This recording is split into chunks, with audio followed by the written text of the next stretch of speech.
This is the Powered Up Podcast, show 28. And that what I'm teaching my students is really about how to make sure that they have pieces of the wheel in their life. So if we've got positive friends, family support, mental health, physical health, spirituality, which isn't just all about God. It can be lots of different things. Generosity, healthy activities, and mentors.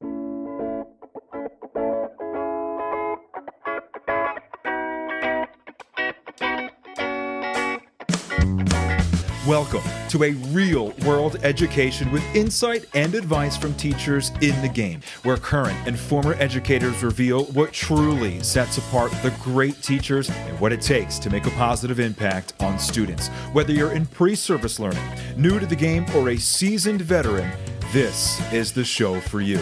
You'll leave feeling inspired to take action because we are powering education by empowering you.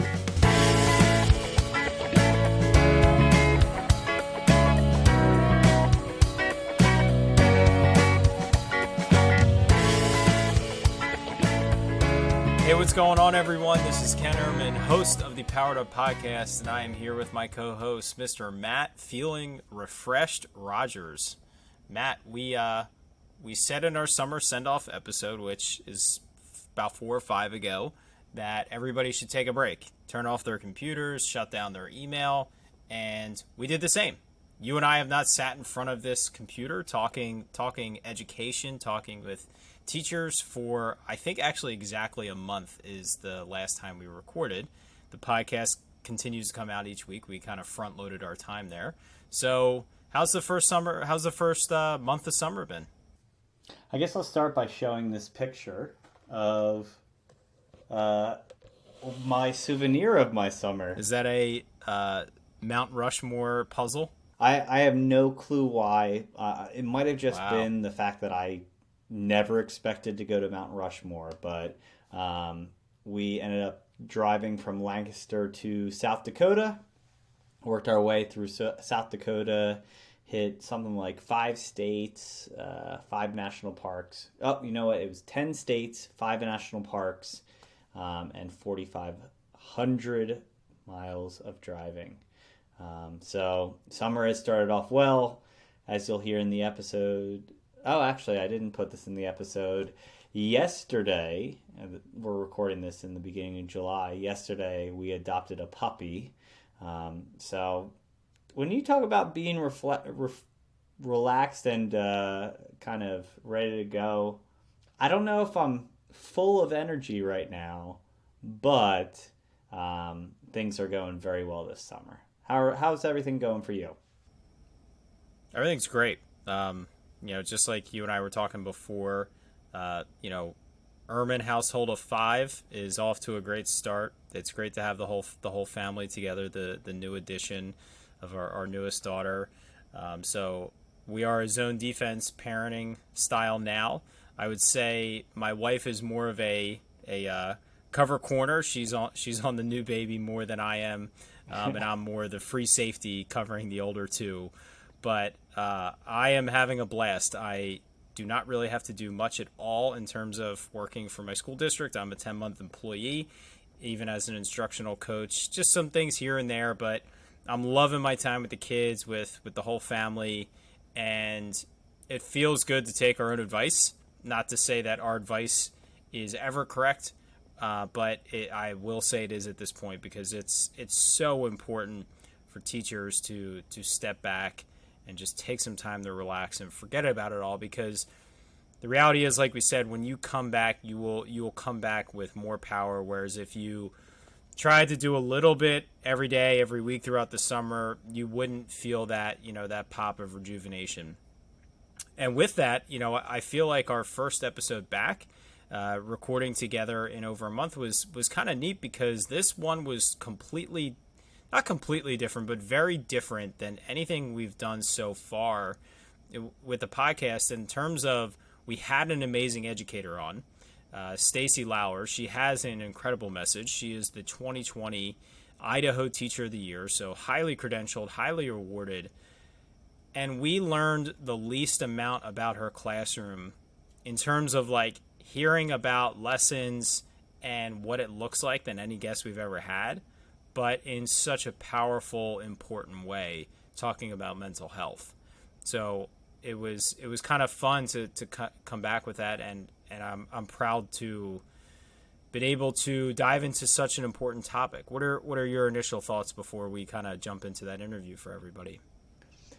Well, I think the only thing I would add is, Ken, we were talking before we started about how, and I bring this up in the interview, that the responsibility of a teacher, regardless of what your title is to support kids and to be a positive source in any interaction you have with kids. And the idea of whether it's the custodian, whether it's the regular classroom teacher, the secretary, everyone has this responsibility, because we've heard for years how, in reflection, that person made a difference in my life, or whatever the case might be. Actually, earlier today, we got a Facebook notification. My elementary school custodian retired, just retired.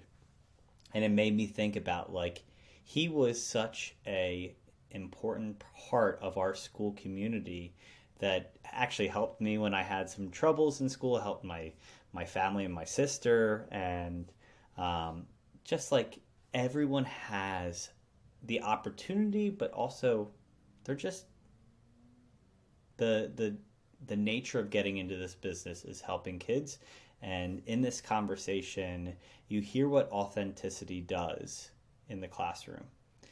And I think more than anything else, we have to be careful with this. But we're luckily moving into a realm in education where it's okay to be authentic as long as you have the right audience. Being authentic to a group of kindergartners may not be appropriate, and Stacie even talks about how talking about some of these topics with her 7th graders is different than talking about with her 8th graders.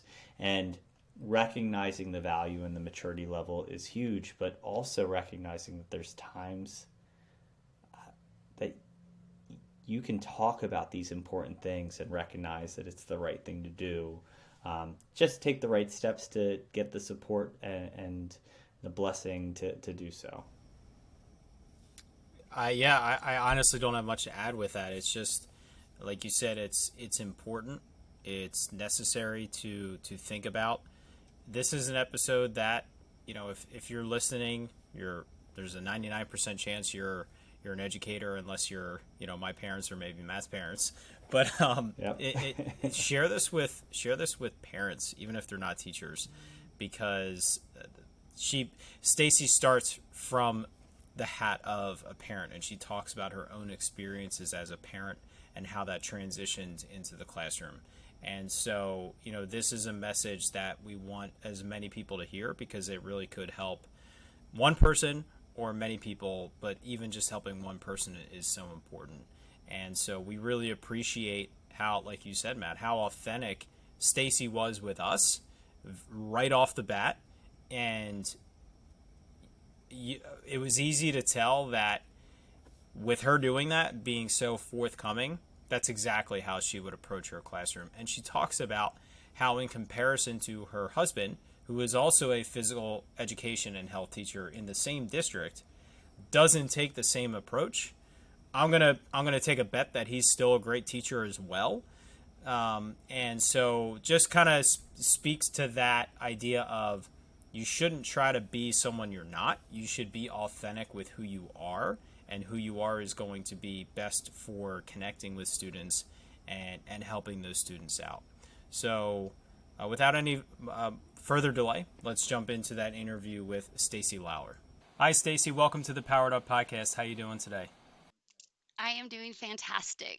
Awesome. We're excited to have you here. We appreciate you cutting into your summer break to come hang out with us. But why don't you officially introduce yourself, tell us where you're coming from, and just kind of give us a snapshot of what your education career has looked like so far. All right. Well, my name is Stacie Lawler, and I live in Idaho, and I am a physical education and health teacher. I'm actually certified K-12 for PE and then 6-12 for health. Most of my career was spent at the elementary level. I love little kids, and it probably coincided a lot with the fact that I had young kids at the time. I thought my career was probably gonna I was gonna stay at the elementary level, and then as my kids got older, I just started gravitating towards the older generation. I was coaching at the junior high level, and an opportunity arose for me to jump in with those seventh and eighth graders at Timberlake Junior High. And it was probably the best decision I've ever made. I missed being an elementary PE teacher, but I think I finally found where I'm going to have the greatest impact with my students. They need me at that age. That's really great. I've actually heard the exact opposite. I actually just recently, before the school year ended, the teachers were telling me that when their kids became, these were, I think, middle school or high school teachers, when their kids became the age that they were teaching, they started to dislike their own children because they felt like they were around them all day. So it's the opposite for you. So when my kids reach Absolutely. that age, I'll have to see which way I sway for that one.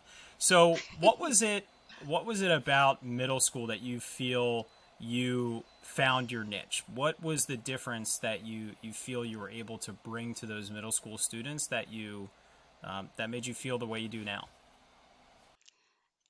Middle school is a tough age. I'm sure we all can look back on our childhood and think, what years did I struggle? And I know for myself, it was middle school, specifically like sixth grade. And so I think I was drawn to that because I knew that it was something that I was struggling with. But when I got to the junior high, it was actually the very first year I started teaching at the junior high.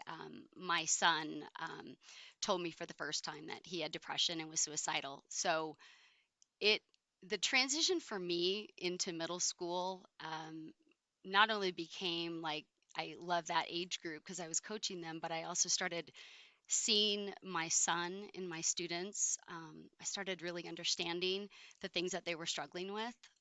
So for me, it definitely was not only loving that age group, but understanding and looking at my students going, I think there's some other stuff that we need to be talking about. There's some perhaps some depression and some anxiety and things that at that point we just weren't talking about. This was 2014. Mental health did not really take off.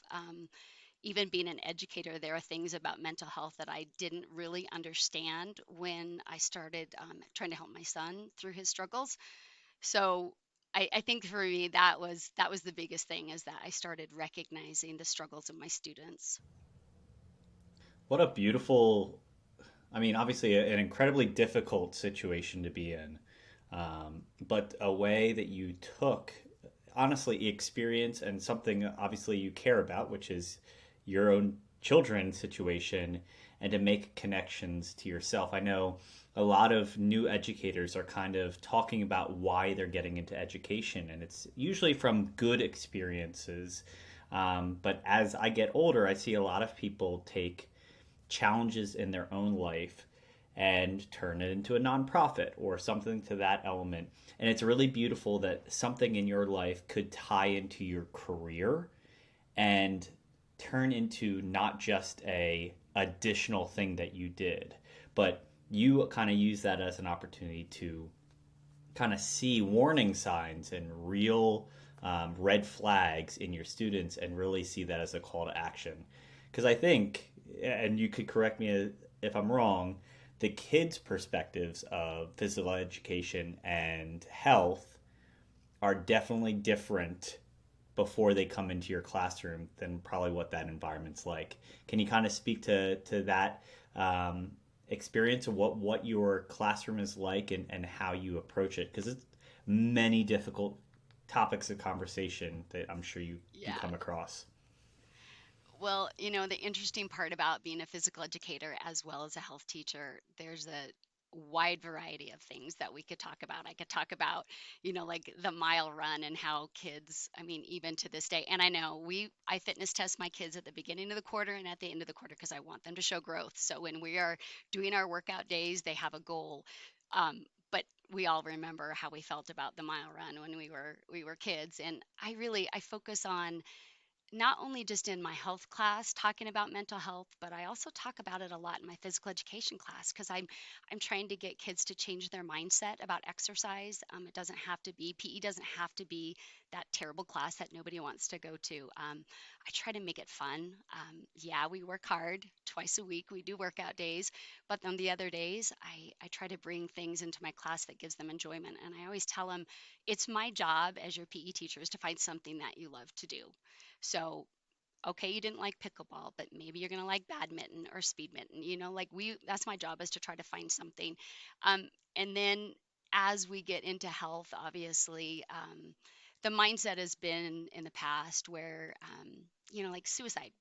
A lot of educators, when I first started teaching, really believed that you shouldn't really talk about suicide because that would put the thought into their minds. And it has been my job to educate not only my students but my fellow teachers and my community that we need to talk about it. This is not something that we can just pretend somebody else can fix or it's not happening because where I live, Idaho ranks 5 and 6 in the either fifth or sixth in the highest suicide mortality rate for teenagers. So this is a big deal. This is something that we need to have a conversation about, but I don't always just talk about suicide. I That's part of my mental health unit, the 2-week unit that I teach on mental health. Um, but more importantly, I'm just trying to get kids to understand their emotions. We've got some really cool programs that we use at our school. We've got a great social emotional learning unit that we do called the Core Project. And then I really focus on Sources of Strength, which is a national program. It's a suicide prevention program. So I am teaching about mental health all year long. I'm teaching about it in PE class with changing your mindset and trying to set goals for yourself. And I'm teaching it in every unit in my health class. So you mentioned about teachers not wanting to, come out and say it or approach the subject directly. And I was an RA in college, and we did all types of training, and one was how to, work with a student that you felt was potentially thinking suicidal or hurting themselves, that topic. And I remember in like the simulation based, I said to the person it was my first time going through. I said to the person, "Are you thinking about hurting yourself?" And I thought in my own head, I was like, "Oh my god, I can't believe I said that." And then the trainer actually pointed out that it was good that I said that, which I was kind of surprised to hear. And so I've kind of known that for a little while. So I think a lot of people, like you said, don't realize that, whether we're talking about parents or teachers here. So maybe you can speak to this a little bit more. If you're approaching the topic as an entire class, what does that kind of look like in terms of approaching that conversation directly, like you said?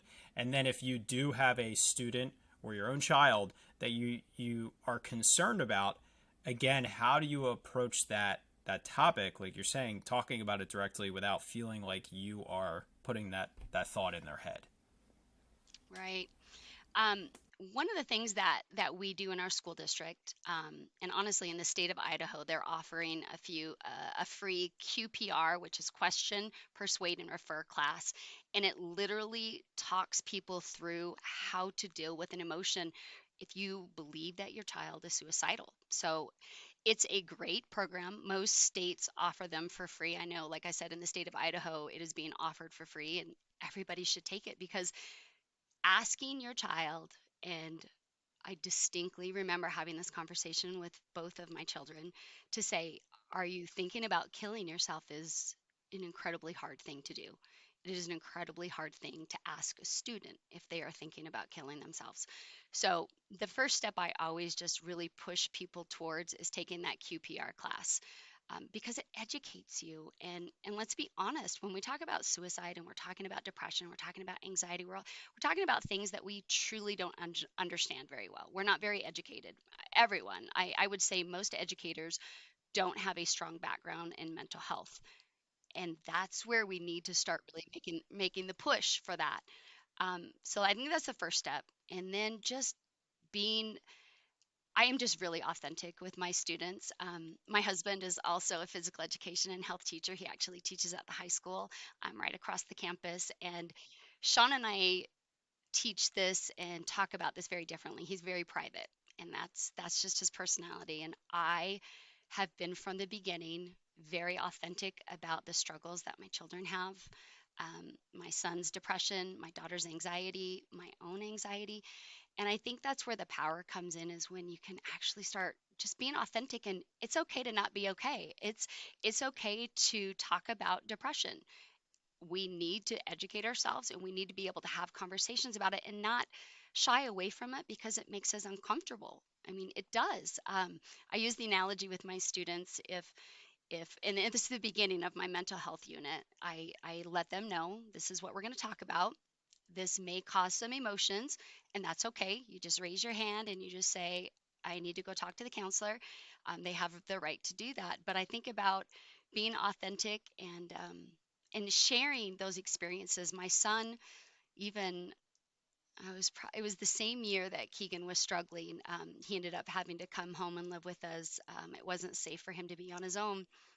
And I asked him, he came home in October, and typically I teach my mental health unit in February. And by February, he was doing better. We had got him into a psychologist and a psychiatrist and a counselor, and he was on medicine, and we were doing all the right things.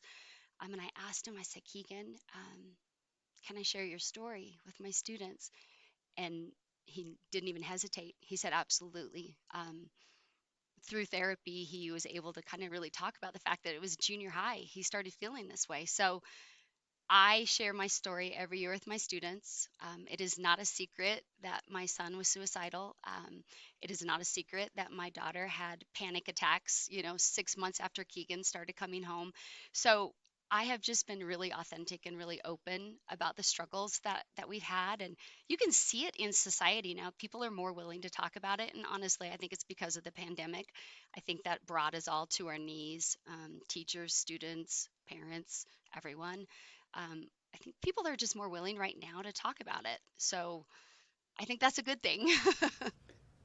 Absolutely. I think a few kind of comments. I was kind of listening to your authenticity and what you're sharing, and obviously coming out to talk with us, who, I mean, we've known you for a short amount of time, and that is a huge, again, when it feels like a purpose or a way that you can help others. I think we as teachers, Ken and I do this because hopefully one person listens and tries something that changes their classroom, right? Like, that's, you go to school and hopefully make one kid's day at least.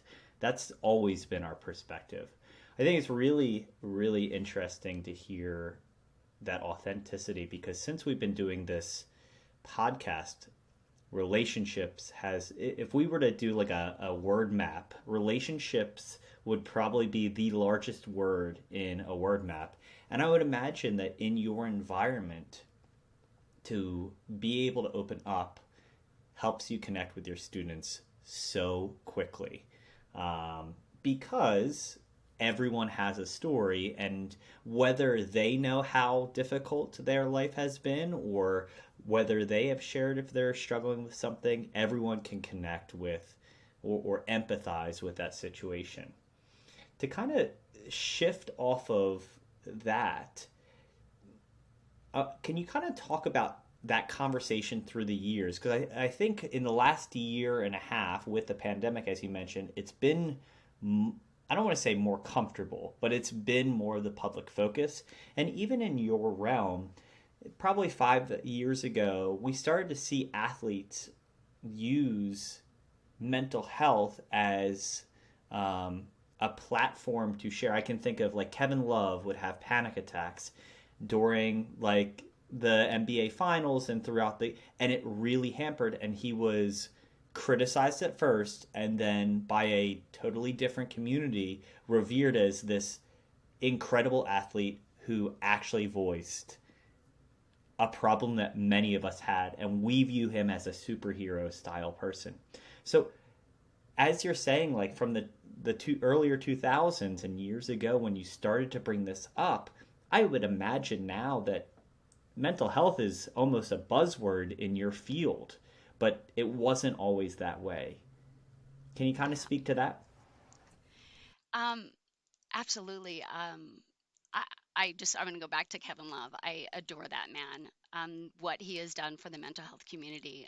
Michael Phelps is another one that I can just think of off the top of my head.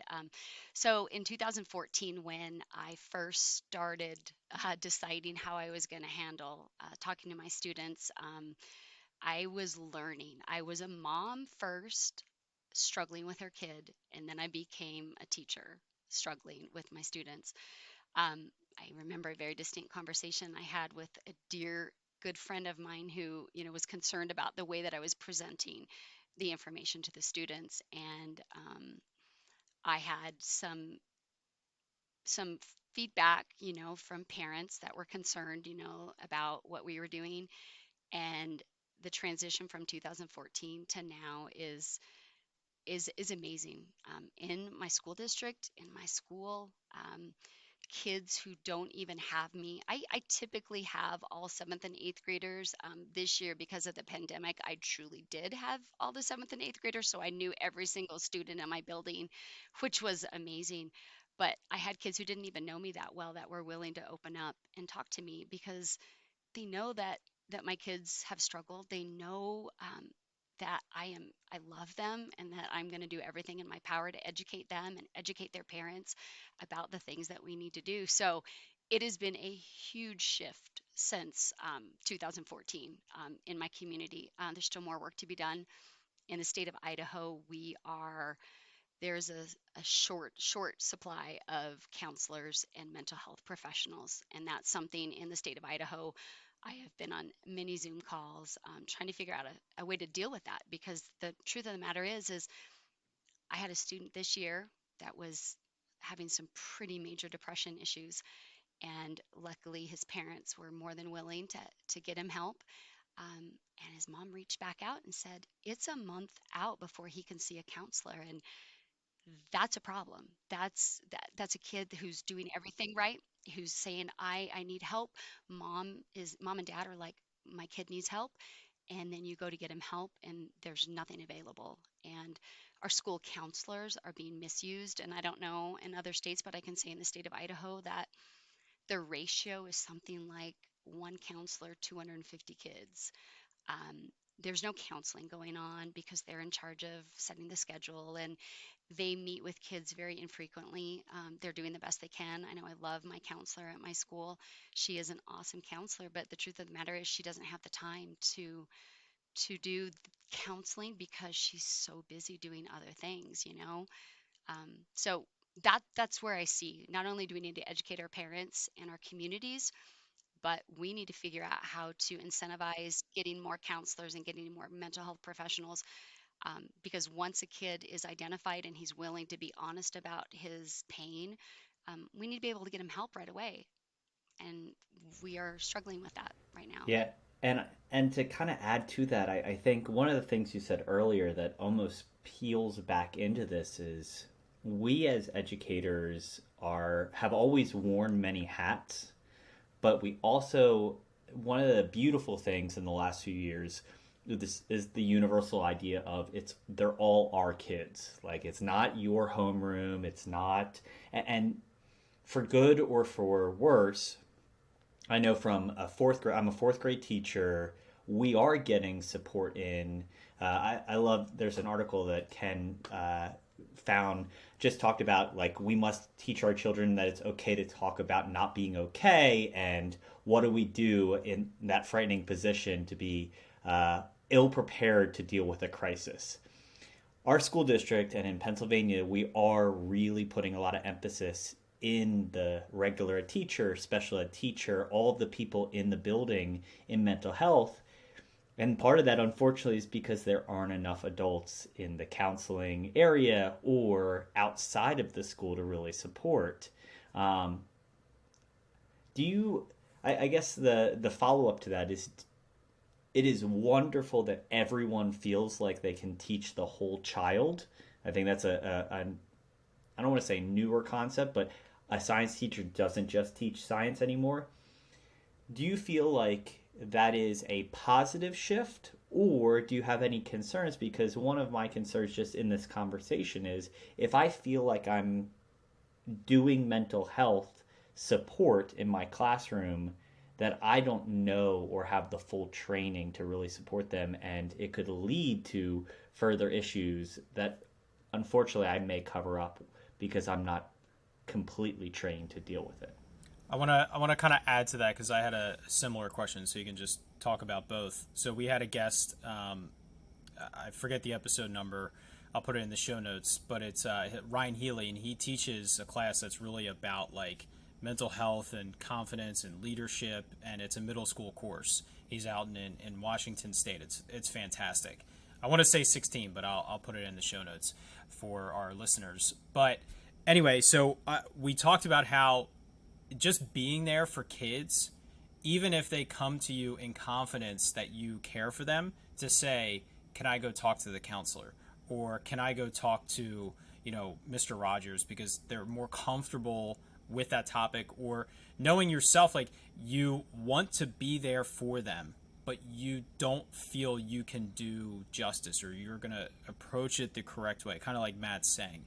So just in general, like to answer Matt's question about like, you're concerned with that, but also how can we be there for them, even if we feel we're not the best person for that conversation?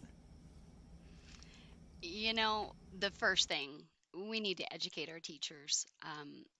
I am much older than both of you, but I know that that was not something that was covered when I was going to school. It just wasn't. And things have changed dramatically since I graduated in 1995. So we need to continue to educate. We need to advocate this particular subject in all states, in all areas. Teachers just need to feel confident. And as I said before, that QPR class is a very basic thing. What that would do is give teachers the ability to say the right things. Saying one of the things we talk about, which is interesting because saying something like, "Are you thinking of hurting yourself?" as opposed to, "Are you thinking about committing suicide or killing yourself?" It doesn't seem like it's that big of a deal, but it is a difference because yeah, I'm not thinking about hurting myself. So I could say, no, I'm not thinking about hurting myself, but I am thinking about killing myself. So I think education is the first thing. We have to educate teachers. We have to get school districts to believe in the importance of this because, as we all know, that whole child, if a kid is, and especially this year, I just love Maslow's hierarchy. Like, I lived it, I taught it, I did every video I ever sent to my students. I would just talk about, okay, we're all at the bottom level, we are getting our safety needs met, and we may not be able to reach the highest level right now, but let's get safe. And so educate everybody first.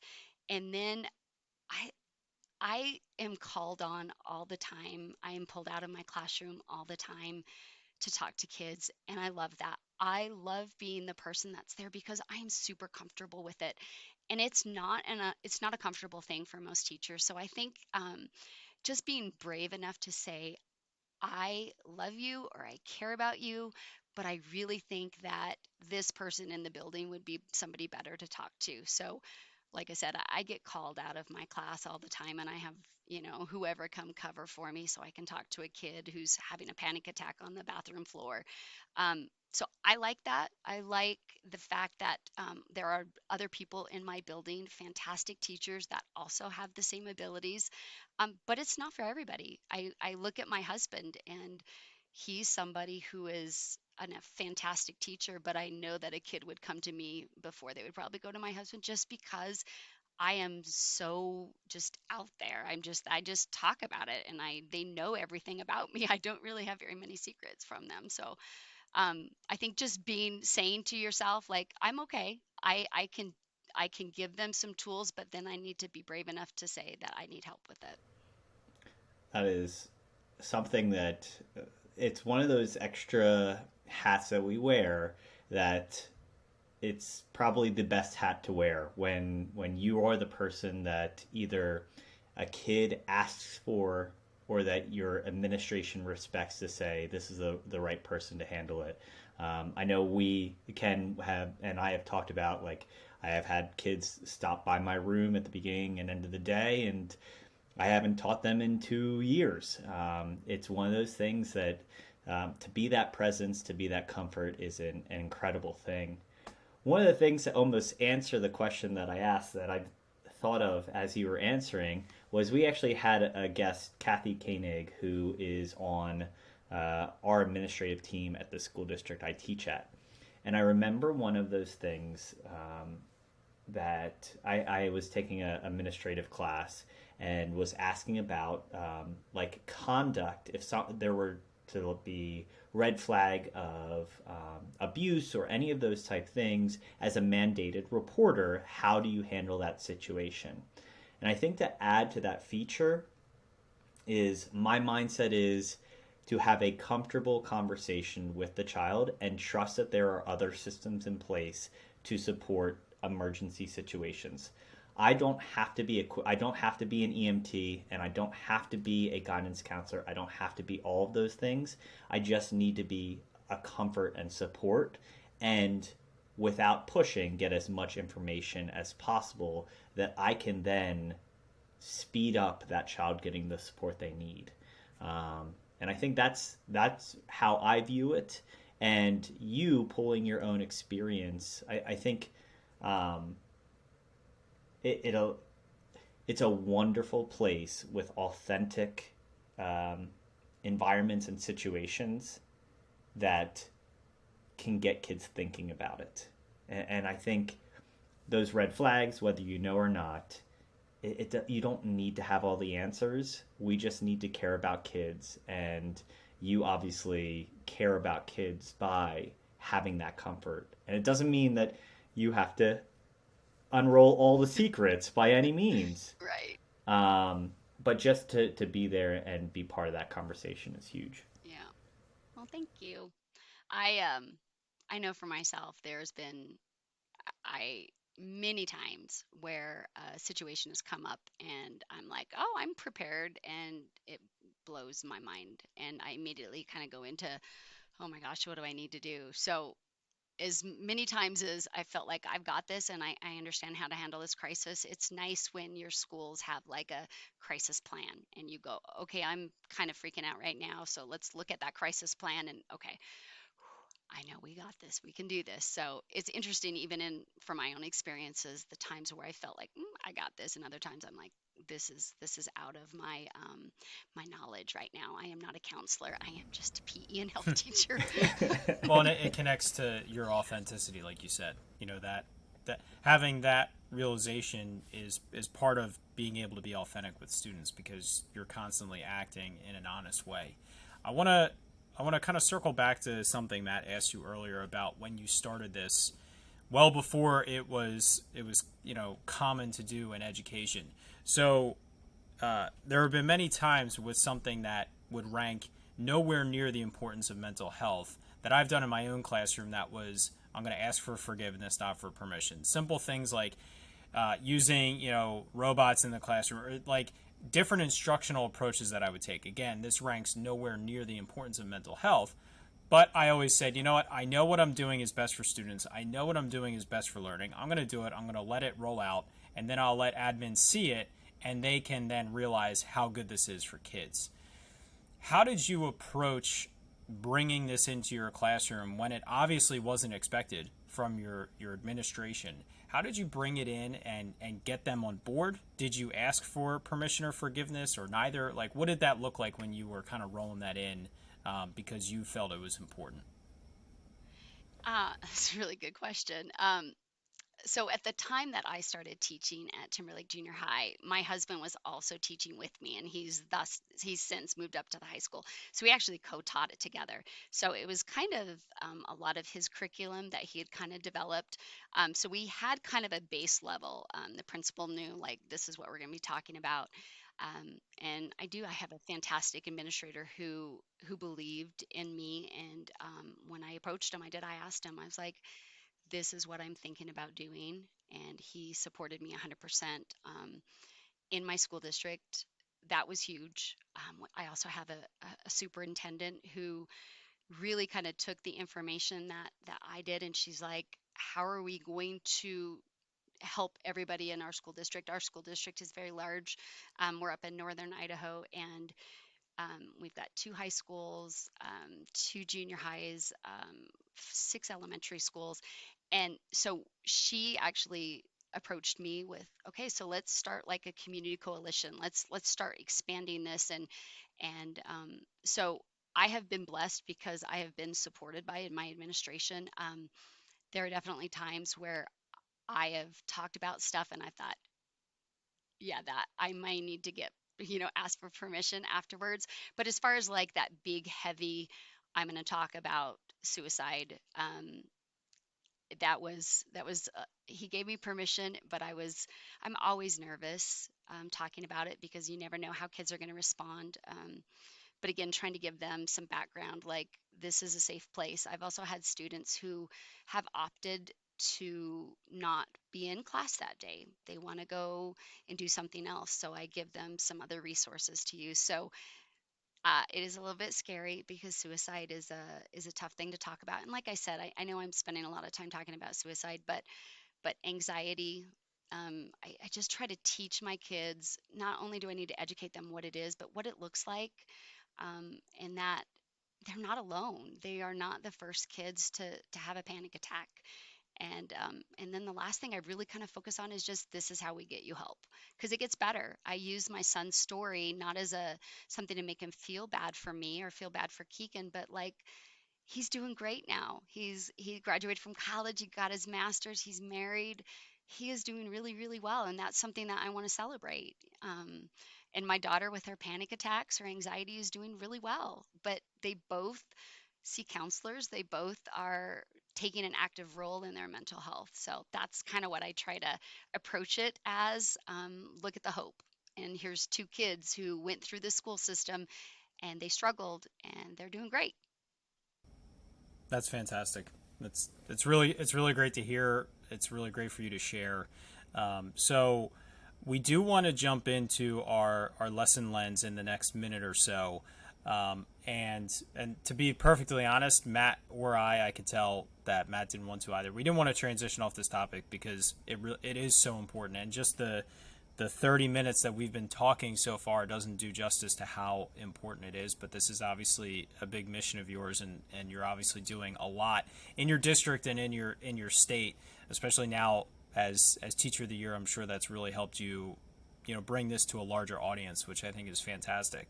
So I do want to jump into the lesson lens, but to put the topic to the side for 1 second, let's just hear a little bit more about your classroom. What does gym class with you look like? What makes you a different teacher, or what makes your classroom different that kids love to be a part of? Besides the fact that they feel so comfortable with you and that they can, they feel as though they can have any type of conversation with you.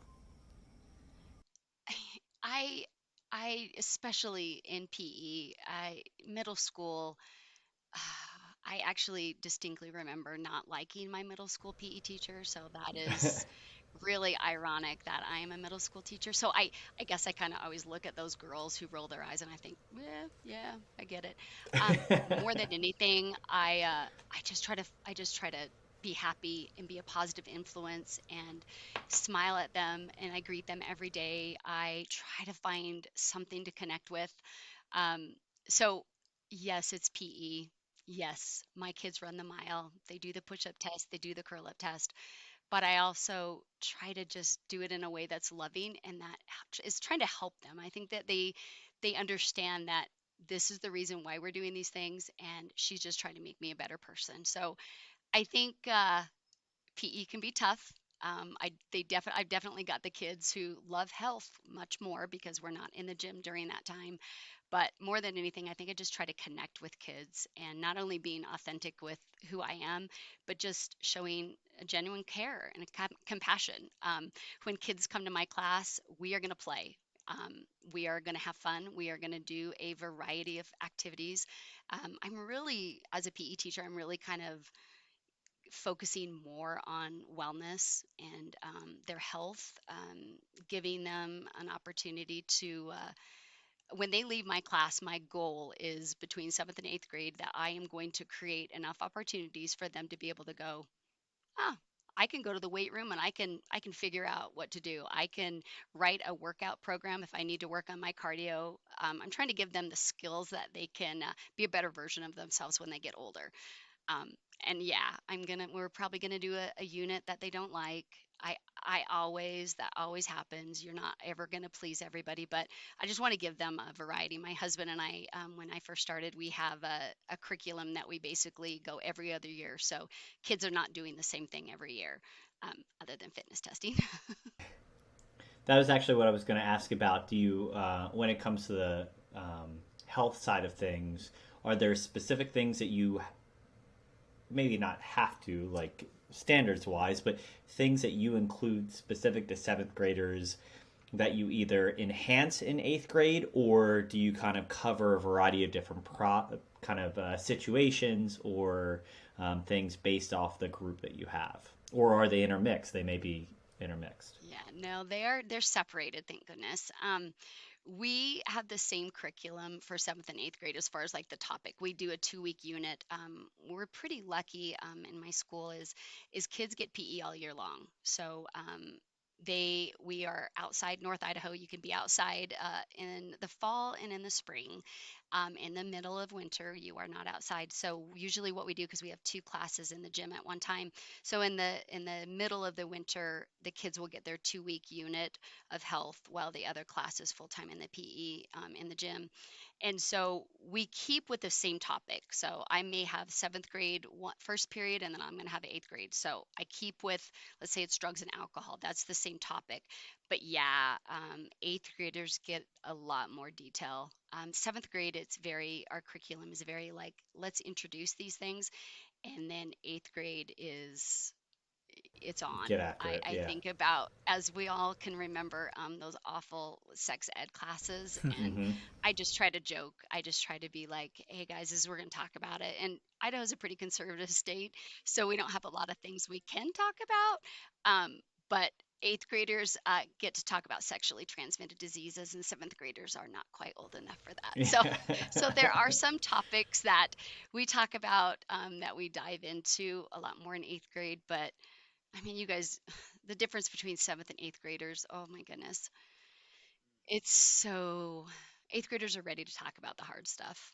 So, I just Absolutely. remember, as a side note, I remember my middle school health teacher. We were like in the dungeon basement with no windows, talking about like peanut M&Ms and how that connected to sexual health and wellness. And I just it will always last on in my memory for good or for bad. But on to other I things. feel I like that's think an some, analogy I need to hear off camera, Matt, because I'm not yeah. following you on that one. I don't get it. I was always in charge of teaching the fifth grade health lesson to the boys because I was the guy of the grade. That was always an interesting hour with 90 fifth graders packed into my room.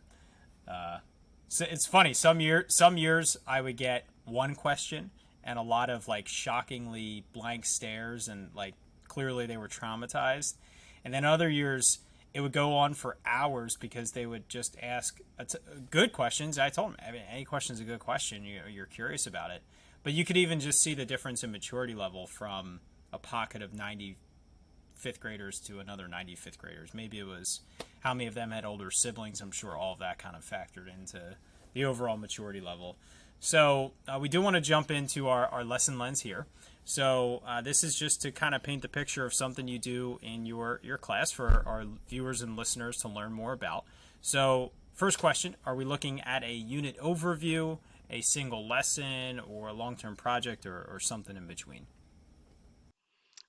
Let's see. Let's just do a lesson. And it's obviously it's going to be one of the lessons that I have in my mental health unit, but yeah, it's going to be a lesson. All right. So, do you have a specific grade level that you utilize, or like focus this on, or kind of time of year that you would consider for it? I use this lesson with both my seventh and eighth graders, and it is my mental health unit, which typically runs about February. I do that very intentionally. Um, I know, at least in the state of Idaho, suicide rates really go up in the spring. A lot of people think that mental health problems are like in the middle of winter, but it's usually by, at least for suicide, it's not till usually the springtime that people are start really acting out on that. So I put it purposely right before that time of year. So it's around February. Super smart. Yeah, interesting. I would have been under the same assumption of winter as well. So, what are the specific objectives of the lesson?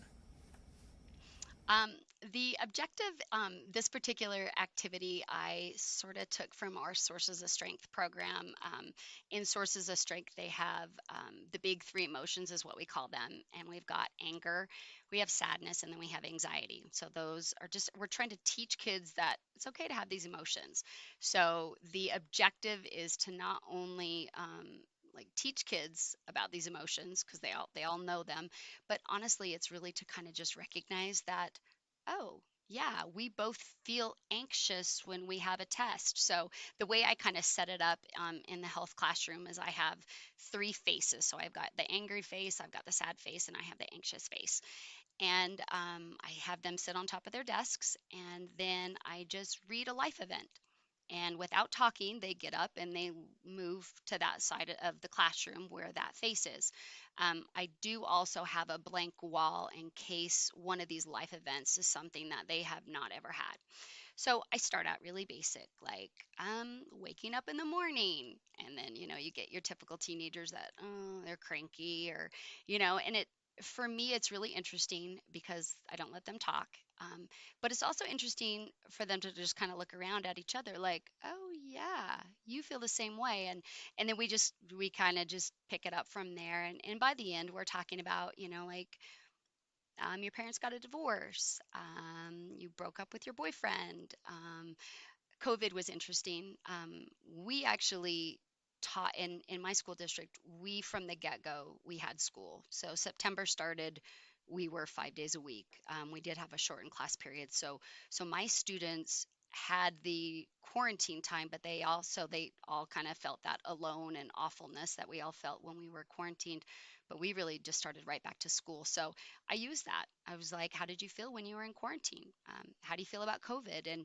And the purpose of that is not only to be accepting of others and understand that kids have these big emotions, especially teenagers, they've got these big emotions, but it's also to kind of see some unity, like that's exactly how I feel about it. I would have never thought that this kid felt anxious about taking a test because they don't act like they're anxious about taking a test. um, and then the last ones that I always do is I get into to suicide, or I get into death and dying, and just to kind of see how kids react. And then when we get done, we just sit down and we just talk about, have a real conversation about what were you surprised by?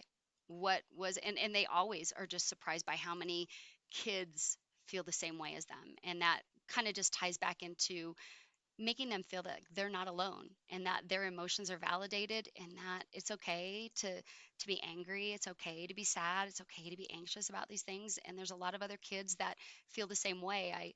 I know that when my son first had when he called me and told me he was going to kill himself, I remember feeling like I am the only person in the entire world who's had this happen to them. And how could this happen? How could have I missed this? And the shame and the guilt and all of that.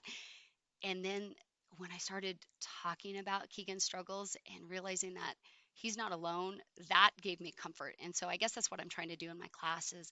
I just want kids to validate with themselves, like, yep, these are my emotions. This is how I feel. And look at around. These kids feel that way too. Hmm. So I'm going to make a little adjustment because I think you talked beautifully about what our next two questions would be, of just kind of like the active role of the student in these lessons and the active role of you in this lesson. I imagine it's heavy reflection and activity and conversation based. But can you kind of speak to how you kind of ensure the success of a lesson? Like, what do you structure so it's not just an open conversation to say at the end, I accomplished what I was hoping to, instead of just here's some vocab words, here's a few scenarios, just like think, pair, share, and then we're done for the day. Right. Um, especially, and I know I've talked a lot about sources of strength. It's obviously a program I truly believe in, but I'm going to show you guys real quick because I brought a little thing. I don't know if you can see my picture. This is the wheel, and the idea behind sources of strength is that they've got 8 pieces of that wheel, and that what I'm teaching my students is really about how to make sure that they have pieces of the wheel in their life. So if we've got positive friends, family support, mental health, physical health, spirituality, which isn't just all about God. It can be lots of different things. Generosity, healthy activities, and mentors. So how I know that kids are getting it is that I'll say, what are your sources of strength? What are 3 things that you have on your wheel right now? And the idea behind that wheel is if kids only have one of those things, so let's say they have a trusted adult that they can talk to, but they don't have anything else, they're going to struggle. They're going to kind of fall through that safety net. If kids have 3 or more pieces of that wheel, it gives them something tangible, like, I am struggling right now, but I can tell you that I've got a trusted adult I can talk to. I have friends, and I have my healthy activities, and those are 3 things that can help me when I'm struggling. So I am constantly, what are your sources of strength? I mean, I have that wheel up on the wall. That was one of our projects that we did this year at my school. We have it up on the wall. Kids are seeing that all the time. So for me to just measure, is a unit successful, is just by asking, what are your sources? And they don't always have 3, and they don't always have 1.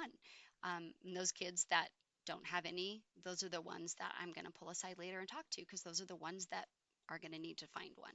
They need to find something that they can hold on to. So I like sources of strength, and I love that wheel because it's something tangible. You can, like, instead of being like, oh, bummer, I'm sorry you're having a bad day, it's like, well, what from your sources, what from your wheel can you actually use to get through this? And they're like, oh, yeah, I can go talk to somebody about that. Good idea. So, so I guess for me, I know that was kind of long-winded, sorry, I but love it. that really is for me a great tool. Yeah, I never heard of that, and without even with just that simple description, I love that concept of sources of strength. Anytime you can, like you said, put tangible criteria, maybe criteria is not the best word, to any topic, it's going to help us be more successful. Like, to relate to another part of your position, health and, fitness. Well, I want to lose weight. Well, what are tangible things you have to do? You have to exercise daily. You have to monitor, like, when you put tangible, simple checklist items to a goal, it becomes more feasible to accomplish that goal. When you just say, I want to do this, but you don't have a checklist or a path, or that SMART goal conversation, like all of those pieces, I just never heard of anyone related to mental health, and it's something so easily that any teacher can incorporate. Especially, I'm thinking elementary. Matt, you elementary homeroom teacher, you get that up on the wall, you simply explain it to the kids, you get them to learn how to identify those in their life. So like you said, when you're struggling, you can turn to those.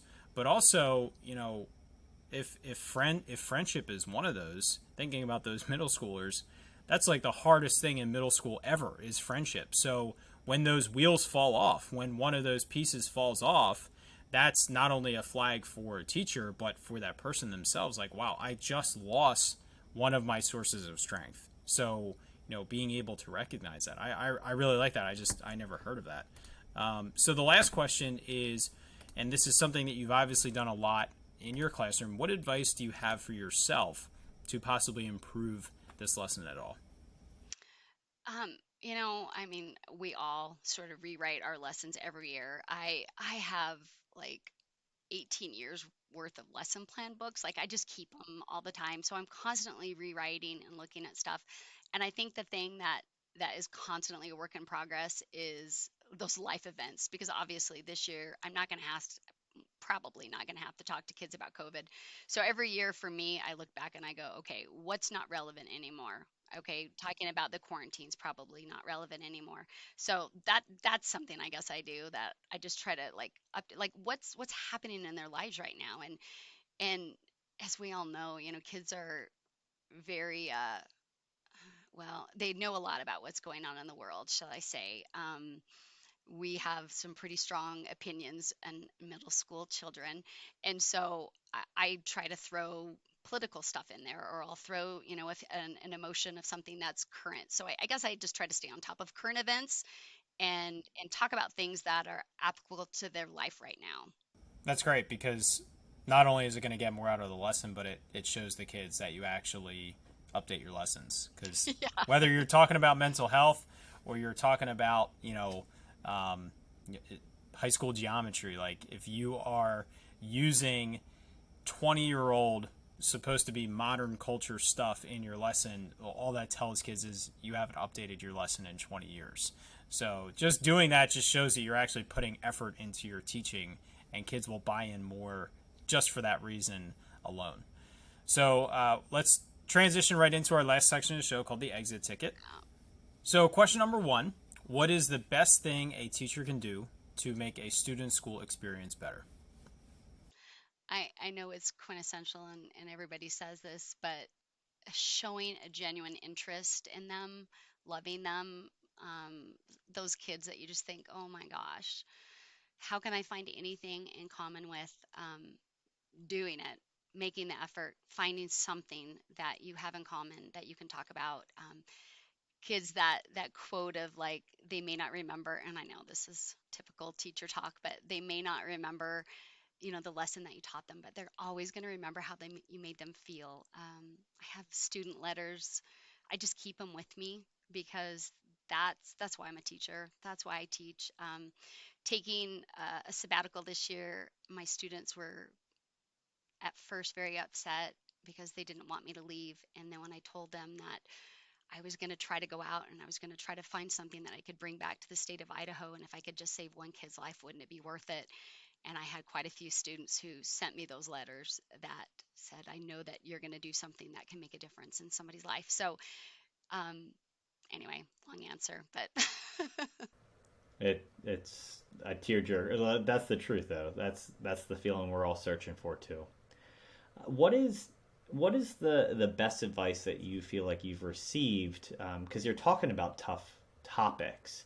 What's the best kind of advice you've received? It could be from a colleague, a supervisor, or even a student that you think of frequently when going into these tough conversations. I'm going to say it's from a student. I had a student of mine, oh goodness sakes, he probably would have been there my second or third year at the school. And he approached me and he just said, Mrs. Lawler, whatever happens in your life, you just need to keep talking about what you're talking about. Those days where I've questioned my sanity on on having these hard conversations, and there are days where I'm tired and I'm not very good at leaving the problem at school. I often think about that student. We had a fantastic relationship, and his advice was just don't stop loving kids and talking about those hard things. That's fantastic. So the school year goes in waves. We have times that are incredibly stressful for teachers. Report cards, conferences, all those times where it seems like everything is just piling up on us. So in those moments, what do you want to say for teachers to think about your words and power up? I really, especially this year in the middle of the chaos that we've had, I just think it's so important for teachers to remember their own self-care. We get worried about our students a lot, and we're worried about tests, and we're worried about all the things that are going on. I just believe it's really important for for teachers to recognize that they're humans and that they may just need to take a break every once in a while. They might need to take a sabbatical, maybe, or they just need to be showing themselves some grace. So my biggest advice is just, teachers, you need to take care of yourself, and you need to get back to a place where you remember why you're doing this. And the reason we're doing this is because we want to make a positive impact on kids' lives. Kind of taps into that sources of strength as well, remembering the core. So you have a very exciting, hopefully, year coming up and beyond, and you shared a lot of your heart and also how you care about kids in the classroom. What is the best way we can continue to follow along in your adventure and in your learning, and as you continue to develop work worth doing? Well, I had planned by this time to have my blog up and to have my YouTube page up, but I'm going to be honest, I've just been playing. So, um, I plan on, and I can reach out to you guys and give you my blog and all that, my YouTube page information. But my husband and I plan on blogging our way across the United States, reaching out. I'm going to use the resources with other teachers of the year to find schools and communities that are doing amazing things in the realm of mental health. So once I get my blog and I get my YouTube page, I will reach out to you guys and I will let you know how to continue the journey with me. So I am excited. I am scared. I mean, we both are teachers and we're walking away from our jobs. I mean, what are we thinking? But those moments in your life where you're just like, I just know this is the right thing to do. It's going to be hard, but if I can go out there and find something that I can bring back to the state of Idaho, I have an obligation to do that. So I will let you guys know when I get my stuff together. My 25-year-old son is home with me, Keegan. So I told him, I was like, Keegan, you're in charge of getting my YouTube page up and my blog ready. So I will reach out and let you guys know how you can continue the journey with me. Wonderful. Stacie, thank you so much for joining us here on the Powered Up podcast. Everything that Stacie shared, some details of the content, as well as links to her upcoming blog and YouTube page, all can be found on our show notes page, which as always is on our website at poweredup.com/show28. Stacie, again, thank you. This really has been a blast. We wish you best of luck on your journey and your experience that you're about to endeavor on with your husband. If you find yourself near the Philadelphia area, perhaps we can do our first ever live podcast, Matt, with the three of us, or That'd be really fun. even the four of us, including your husband, Stacie, and we can have some fun together and record in the same room. I think that would be neat. And if you really feel and truly feel that you're missing the classroom, you're missing the students and that experience, you can come on over to my house and you can spend some quality time with my three children who are all under the age of 3. And I'd even be willing to leave the house with my wife and leave you alone to watch them, so you can really get the full experience of what you're missing in the school year. But I know that making the decision to go on sabbatical for a year was probably extremely challenging and difficult for you, as being a teacher who loves being there every day for students. But you're making a 1-year sacrifice to really learn and share a message that is so important for others to hear. You're going to bring that message to other schools, other states, and you're really going to create a change for more students than you ever could have imagined, impacting staying in the position that you're in your school. And not only that, but bringing back the knowledge and experience to be that much better and that much more there for the students that you work with on a daily basis. So your school and your district is extremely lucky to have you as a part of their community, and we really appreciate your time again here with us. So Matt, why don't you close shop up for us? Stacie, thank you so much for the time. Best of luck this year, and we look forward to following along. And as we powered down this episode, you left us feeling powered up. Bring on the school year. Let's make a difference, and we'll talk to you guys next time.